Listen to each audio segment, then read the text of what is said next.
Olá a todos, sou Irismar Gonçalves da Paz, professor do Departamento de Física da Universidade Federal do Piauí. Então, estou aqui para falar de uma recente publicação sobre ondas de elétron carregando o momento angular orbital intrínseco. Então, a história do momento angular orbital intrínseco, ela apareceu primeiramente com ondas de luz, em alguns trabalhos realizados a partir de 2002, mostrando que a luz, além de momento angular orbital extrínseco relacionado com a rotação do centro de gravidade, a luz também carregava um momento angular de spin, que é a polarização, e também o momento angular orbital intrínseco relacionado com a rotação em torno do centro de gravidade, onde você tem frentes de onda propagando de forma espiralada, onde no centro do eixo de propagação, você tem uma intensidade nula, você tem uma singularidade de fase. Bom, aí você tem efeitos do tipo acoplamento órbita-órbita, né? E você tem que é do momento angular de orbital extrínseco com o momento angular orbital intrínseco. Então a gente já conhecia, por exemplo, o acoplamento spin-órbita, que é do momento angular de spin com o momento angular orbital extrínseco. Então você tem aí um outro tipo de efeito Rho, por exemplo.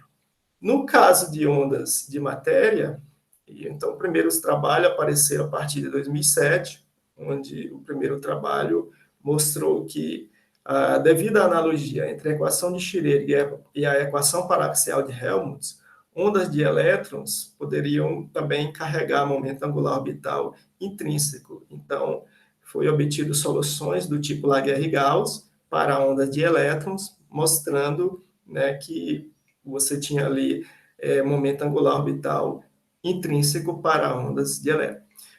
O nosso trabalho, ele vem daí.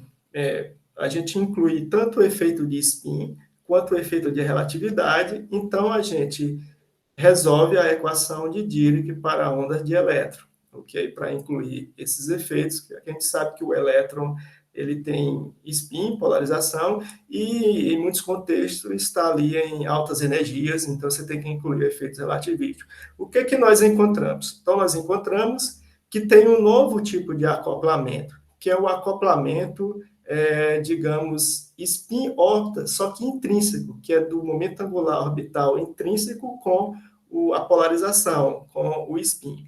Esse novo acoplamento, ele é responsável, por exemplo, por você ter uma conversão de momento angular de spin em orbital e vice-versa. Um outro efeito também que ele provoca é que as frentes de fase de Gouy, elas são curvadas, diferentemente do que a gente conhecia antes, né, para o caso, por exemplo, paraxial, onde as frentes de onda, as frentes de fase de Gouy eram planares. Então, esse acoplamento, esse novo acoplamento, que a gente chama aí de spin órbita intrínseco, ele é influenciado tanto pela não paraxialidade quanto pela relatividade. Bom, o que nossas soluções podem gerar de aplicações?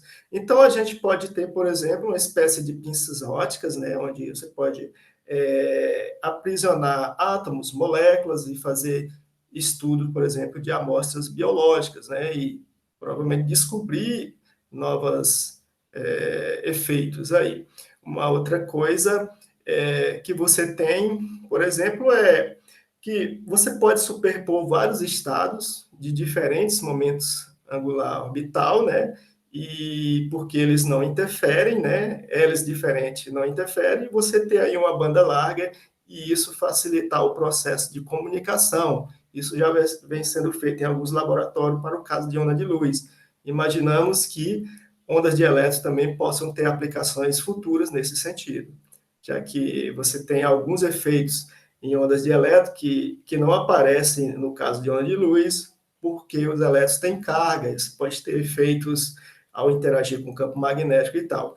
Uma outra coisa, um outro efeito que aparece imediato são os protocolos de informação quântica, que a gente pode gerar estados, né, hiperemaranhados, com vários graus de liberdade, de momento angular orbital e você emaranhar com o grau de liberdade de spin e você ter possibilidade de gerar diferentes portas lógicas, né, engenharia de portas lógicas e facilitar o processo de, de protocolos de informação quântica, de computação quântica. Isso também vem sendo trabalhado no caso de onda de luz, e imaginamos que isso também possa ter lugar para o caso de ondas de elétrons carregando o momento angular orbital. Então, era isso que eu tinha para falar, resumidamente, sobre esse trabalho que realizamos sobre ondas de elétrons carregando o momento angular orbital intrínseco.